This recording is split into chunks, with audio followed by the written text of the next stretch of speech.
Hi hello Swathi Ganga Kannada YouTube ಚಾನಲ್ಗೆ ಎಲ್ಲರಿಗೂ ಸ್ವಾಗತ ಸುಸ್ವಾಗತ. ಇವತ್ತಿನ ವಿಡಿಯೋದಲ್ಲಿ ವರಾಹಿ ಅಮ್ಮನ ಒಂದು ಮಂತ್ರವನ್ನು ತಿಳಿಸ್ಕೊಡ್ತಾ ಇದ್ದೀನಿ. ಈ ಮಂತ್ರವನ್ನು ನೀವು ಗುಪ್ತವಾಗಿ ಹೇಳ್ಕೊಳ್ಬೇಕಾಗುತ್ತೆ. ಯಾವ ಕೆಲಸಕ್ಕೋಸ್ಕರ ಅಂತ ಅನ್ನೋದಾದರೆ, ನಿಮ್ಗೆ ಏನಾನ ತುಂಬ ಅಂದರೆ ತುಂಬ ಎಮರ್ಜೆನ್ಸಿಯಾಗಿ ಕೆಲಸ ಆಗಬೇಕು ಅಂತಂದರೆ ಖಂಡಿತವಾಗ್ಲೂ ಈ ಒಂದು ಮಂತ್ರವನ್ನು ಹೇಳ್ಕೊಳ್ಬಹುದು. ತುಂಬ ಜನ ಎಮರ್ಜೆನ್ಸಿ ಫಂಡ್ಗೋಸ್ಕರ ನಮಗೆ ಮಂತ್ರ ಹೇಳ್ಕೊಡಿ ಅಂತ ಇದ್ದರೆ ಆ ಕೆಲಸಕ್ಕೋಸ್ಕರ ಕೂಡ ಇದು ಒಂದು ಮಂತ್ರ ನಿಮಗೆ ಸಹಾಯ ಅಂದರೆ ಮಾಡುತ್ತೆ. ಈ ಒಂದು ಮಂತ್ರವನ್ನು ನೀವು ಹೇಗೆ ಹೇಳ್ಕೊಳ್ಬೇಕು ಅಂತಂದರೆ, ನೀವು ಯಾರ ಜೊತೆಗೂ ಶೇರ್ ಮಾಡ್ಕೊಳ್ಬಾರ್ದು. ಆ ಕೆಲಸ ಆದಮೇಲೆ ಬೇಕಿದ್ರೆ ಶೇರ್ ಮಾಡ್ಕೊಳ್ಳಿ, ತೊಂದರೆ ಇಲ್ಲ. ಕೆಲಸ ಆಗೋದಕ್ಕೆ ಮುಂಚೆ ಈ ಒಂದು ಮಂತ್ರವನ್ನು ಯಾರ ಜೊತೆಗೂ ಶೇರ್ ಮಾಡ್ಕೊಳ್ಬಾರ್ದು.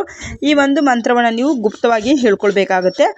ಗುಪ್ತವಾಗಿ ಹೇಳಿಕೊಂಡು ನೀವು ಎಷ್ಟು ದಿನಗಳ ಕಾಲ ಹೇಳ್ಕೊಳ್ಬೇಕು ಅನ್ನೋದನ್ನು ಸಹ ನಾನು ಇಲ್ಲಿ ತಿಳಿಸ್ಕೊಡ್ತೀನಿ. ನೋಡಿ, ತುಂಬ ಜನ ತಾಯಿ ವಾರಾಹಿಯನ್ನು ನಾವು ಯಾವ ರೀತಿಯಾಗಿ ಆರಾಧನೆಯನ್ನು ಮಾಡಬೇಕು, ಯಾವ ರೀತಿಯಾಗಿ ಪೂಜೆಯನ್ನು ಮಾಡಬೇಕು ಅಂತ ಕೇಳ್ತಾ ಇದ್ದೀರಿ. ನೋಡಿ, ತಾಯಿಯನ್ನು ತುಂಬ ಅಂದರೆ ತುಂಬ ಸುಲಭವಾಗಿ ನೀವು ಪೂಜೆಯನ್ನು ಮಾಡ್ಕೊಳ್ಬೋದು, ಆರಾಧನೆ ಸಹ ಮಾಡ್ಕೊಳ್ಬಹುದು. ಯಾವ ರೀತಿಯಾಗಿ ಅಂತಂದರೆ, ತಾಯಿಯ ಒಂದು ವರಾಹ ರೂಪವನ್ನಾದರೂ ನೀವು ತಂದು ಒಂದು ಫೋಟೋ ಆಗಿರಬಹುದು, ಒಂದು ವಿಗ್ರಹ ಆಗಿರ್ಬೋದು, ಆ ರೀತಿಯಾಗೂ ತಂದು ಸಹ ನೀವು ಪೂಜೆಯನ್ನು ಮಾಡ್ಕೊಳ್ಬಹುದು. ತುಂಬ ಜನ ತಾಯಿಯ ಒಂದು ಫೋಟೋವನ್ನು ಮನೇಲಿ ಇಕ್ಕೋದಕ್ಕೆ ಭಯ ಬೀಳ್ತೀರಿ. ಖಂಡಿತವಾಗ್ಲೂ ಭಯ ಬೀಳೋದಕ್ಕೆ ಹೋಗಬೇಡಿ. ಯಾಕಂತಂದರೆ ತಾಯಿ ಎಷ್ಟು ಉಗ್ರ ರೂಪಿನೋ ಅಷ್ಟೇ ಸೌಮ್ಯ ಸ್ವಭಾವದವಳು ಮತ್ತು ಅತಿ ಶೀಘ್ರವಾಗಿ ವರಗಳನ್ನು ಕೊಡುವಂಥ ವಾರಾಹಿ ಅಂತಲೇ ಹೇಳಬಹುದು. ತುಂಬ ಅಂದರೆ ತುಂಬ ವಿಜಯಕ್ಕೆ, ನಮಗೆ ಭೂಮಿಗೆ ಸಂಬಂಧಪಟ್ಟಿರೋ ಹಾಗೆ ಪ್ರತಿಯೊಂದು ಕೆಲಸಕ್ಕೂ ಕೂಡ ತಾಯಿಯ ವಾರಾಹಿಯನ್ನು ನಾವು ಆರಾಧನೆಯನ್ನು ಮಾಡಿದ್ದೇ ಆದರೆ ನಮಗೆ 100ಕ್ಕೆ 100ರಷ್ಟು ರಿಸಲ್ಟ್ ಸಿಗುವಂಥದ್ದು ಖಂಡಿತ. ಯಾಕಂದರೆ ತುಂಬ ಜನಕ್ಕೆ ನಾನು ಮಂತ್ರಗಳನ್ನ ತಿಳಿಸ್ಕೊಟ್ಟಿದ್ದೀನಿ, ಪರ್ಸ್ನಲ್ ಫ್ರೆಂಡ್ ಸರ್ಕಲಲ್ಲಿ ಆಗಿರಬಹುದು, ಮತ್ತು ನಾನು ವಿಡಿಯೋದಲ್ಲಿ ಕೂಡ ತುಂಬ ಶೇರ್ ಮಾಡ್ಕೊಂಡಿದ್ದೀನಿ. ಅಲ್ಲಿ ಖಂಡಿತವಾಗ್ಲೂ 100ಕ್ಕೆ 100ರಷ್ಟು 99% ಎಲ್ಲರೂ ನನಗೆ ಕೆಲಸ ಆಗಿದೆ, ಒಳ್ಳೆಯದಾಗಿದೆ ಅನ್ನೋವಂಥವ್ರು.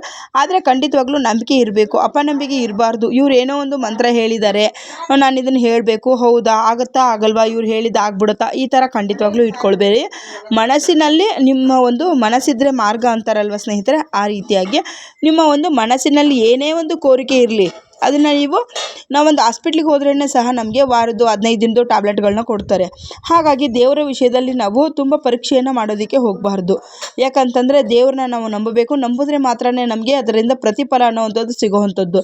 ಯಾವುದೇ ಒಂದು ಕೆಲಸವನ್ನು ಅಷ್ಟೇ, ನಾವು ಇಷ್ಟಪಟ್ಟು ಮಾಡಿದಾಗ, ನಮಗೆ ಕಷ್ಟ ಆದರೂ ಕೂಡ ಇಷ್ಟಪಟ್ಟು ಮಾಡಿದಾಗ ಅದರ ಪ್ರತಿಫಲ ನಮಗೆ ತುಂಬ ಅಂದರೆ ತುಂಬ ದೊಡ್ಡದಾಗಿರುತ್ತೆ. ಹಾಗಾಗಿ ಹೇಳ್ತಾ ಇದ್ದೀನಿ, ನೀವು ತಾಯಿಯನ್ನು ಆರಾಧನೆಯನ್ನು ಮಾಡಿ ಖಂಡಿತವಾಗ್ಲೂ ನಿಮಗೆ ಒಳ್ಳೆಯದಾಗುತ್ತೆ.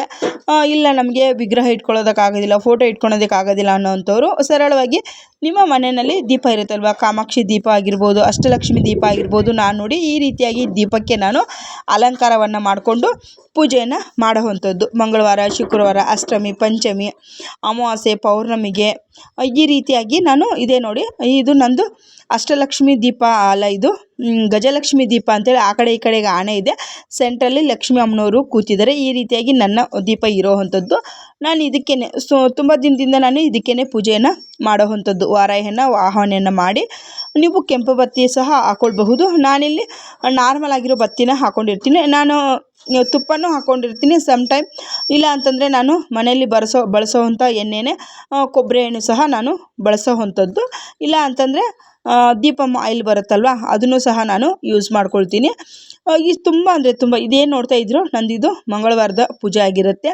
ತುಂಬ ಸರಳವಾಗಿ, ತುಂಬ ಸಿಂಪಲ್ಲಾಗಿ ನಿನ್ನೆ ಮಾಡಿರುವಂಥ ಪೂಜೆ ಇದು. ಈ ರೀತಿಯಾಗಿ ಪೂಜೆಯನ್ನು ಮಾಡುವಂಥದ್ದು. ನಾನು ಕೆಳಗಡೆಗೆ ಅಷ್ಟದಳ ಪದ್ಮವನ್ನು ಹಾಕ್ಕೊಂಡು ಮೇಲೆ ಈ ಥರ ಅರಿಶಿನ ಕುಂಕುಮವನ್ನು ದೀಪಕ್ಕೆ ಅಲಂಕಾರ ಮಾಡಿಕೊಂಡು ಸರಳವಾಗಿ ತುಂಬ ಸಿಂಪಲ್ಲಾಗಿ ನಾನು ಪೂಜೆಯನ್ನು ಮಾಡ್ಕೊಳ್ಳುವಂಥದ್ದು. ನೈವೇದ್ಯಕ್ಕೆ ಬರೋದಾದರೆ ಭೂಮಿಯಲ್ಲಿ ಬೆಳೆಯುವಂಥ ಕಳೆಕಾಯಿ ಆಗಿರ್ಬೋದು, ಮತ್ತು ಗೆಣಸು ಆಗಿರಬಹುದು, ಈ ಆಲೂಗಡ್ಡೆ ಆಗಿರಬಹುದು, ಮತ್ತು ಕ್ಯಾರೆಟ್ ಆಗಿರಬಹುದು, ಈ ರೀತಿಯಾಗಿ ಏನು ಬೇಕಾದರೂ ನೀವು ಇಡಬಹುದು. ಆದಷ್ಟು ಸಿಪ್ಪೆ ಬಿಡಿಸಿ ಇಡ್ತೀವಲ್ವ, ಬಾಳೆಹಣ್ಣು, ಆಮೇಲೆ ಈ ಥರ ದಾಳಿಂಬೆ ಹಣ್ಣು, ಆ ಥರನೂ ತಾಯಿಗೆ ತುಂಬ ಅಂದರೆ ತುಂಬ ಕೊಬ್ಬು, ಈ ಥರ ನೈವೇದ್ಯವಾಗಿ ಮಾಡ್ಬೋದು. ಪಾನಕ ಆಗಿರ್ಬೋದು, ಈ ರೀತಿಯಾಗಿ ಮಾಡಿಕೊಂಡು ನೀವು ತಾಯಿಯನ್ನು ಆರಾಧನೆಯನ್ನು ಮಾಡಿ ಸದಾಕಾಲ ನಿಮ್ಮ ಮನೆಯನ್ನು ಕಾಯ್ತಾರೆ. ಅತಿ ಶೀಘ್ರವಾಗಿ ವರ ಅನ್ನೋವಂಥದ್ದು ಸಿಗುತ್ತೆ.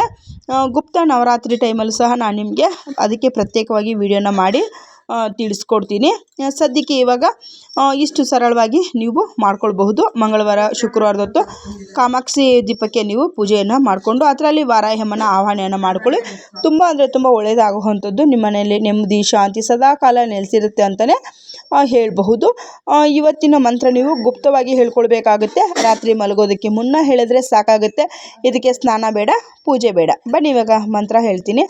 ಓಂ ಶ್ರೀಂ ಐಂ ಗ್ಲೌಂ ಶ್ರೀ ಸರ್ವಸಿದ್ಧಿ ನಮೋ ನಮಃ. ಓಂ ಶ್ರೀಂ ಐಂ ಗ್ಲೌಂ ಶ್ರೀ ಸರ್ವಸಿದ್ಧಿ ನಮೋ ನಮಃ. ಓಂ ಶ್ರೀಂ ಐಂ ಗ್ಲೌಂ ಶ್ರೀ ಸರ್ವಸಿದ್ಧಿ ನಮೋ ನಮಃ.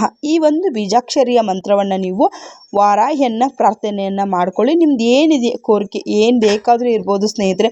ಎಮರ್ಜೆನ್ಸಿ ಫಂಡ್ಗೋಸ್ಕರ ಈ ಒಂದು ಮಂತ್ರ ರಾಮಬಾಣವಾಗಿ ಕೆಲಸ ಮಾಡುತ್ತೆ. ಮತ್ತು ಈ ರೀತಿಯಾಗಿ ಈ ಒಂದು ಮಂತ್ರವನ್ನು ಹೇಳಿಕೊಂಡು ರಾತ್ರಿ ಮಲಗೋದಕ್ಕೆ ಮುನ್ನ 11 ಬಾರಿ ಹೇಳ್ಕೊಳ್ಳಿ. ಆದಷ್ಟು ಗುಪ್ತವಾಗಿ ಹೇಳ್ಕೊಳ್ಳಿ. ಕೆಲಸ ಆದ ನಂತರದಲ್ಲಿ ನೀವು ನಿಮ್ಮ ಫ್ರೆಂಡ್ ಸರ್ಕಲ್ಗೆ ಶೇರ್ ಮಾಡ್ಕೊಳ್ಬಹುದು. ಇದು ಎಮರ್ಜೆನ್ಸಿ ಫಂಡ್. ನಿಮಗೇನು ತುರ್ತು ಪರಿಸ್ಥಿತಿನಲ್ಲಿ ಕೆಲಸ ಆಗಬೇಕು ಆ ಕೆಲಸಕ್ಕೋಸ್ಕರ ಈ ಮಂತ್ರ ತುಂಬ ಅಂದರೆ ತುಂಬ ಚೆನ್ನಾಗಿ ಕೆಲಸ ಮಾಡುತ್ತೆ. ನೋಡಿ, ನಾನು ದೀಪ ಹಚ್ಚಿದ್ದಿಲ್ಲ, ಹಾಗಾಗಿ ಹಾಗೆ ಒಂದು ವಿಡಿಯೋನ ತೆಗೆದುಕೊಂಡೆ. ದೀಪ ಹಚ್ಚಿದ ಮೇಲೆ ನನಗೆ ವಿಡಿಯೋ ಮಾಡ್ಕೊಳ್ಳೋದನ್ನು ನಾನು ಮರ್ತು ಹೋಗ್ಬಿಟ್ಟಿದ್ದೀನಿ. ಹಾಗಾಗಿ ಹೇಗೆ ವಿಡಿಯೋ ಮಾಡ್ಕೊಂಡಿದ್ದ ಹಾಗೇ ಅಪ್ಲೋಡ್ ಮಾಡ್ತಾಯಿದ್ದೀನಿ.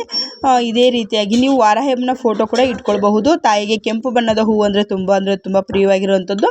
ನಾನು ಯಾವಾಗ ಬಳಸಿದ್ರೂ 3 ಬಣ್ಣದ ಹೂಗಳನ್ನಂತೂ ಕಂಪಲ್ಸರಿ ಆಗಿ ನಾನು ಬಳಸ್ತೀನಿ. ಇವತ್ತು ನಾನು ದೀಪಂ ಆಯಿಲನ್ನು ಬಳಸಿದ್ದೀನಿ. ವಿಡಿಯೋ ಇಷ್ಟ ಆದರೆ ಲೈಕ್, ಶೇರ್, ಕಮೆಂಟ್, ಸಬ್ಸ್ಕ್ರೈಬ್, ಸಾಂಬ್ರಾಣಿ ಹಾಕೋದನ್ನು ಮರೆಯೋದಕ್ಕೆ ಹೋಗಬೇಡಿ.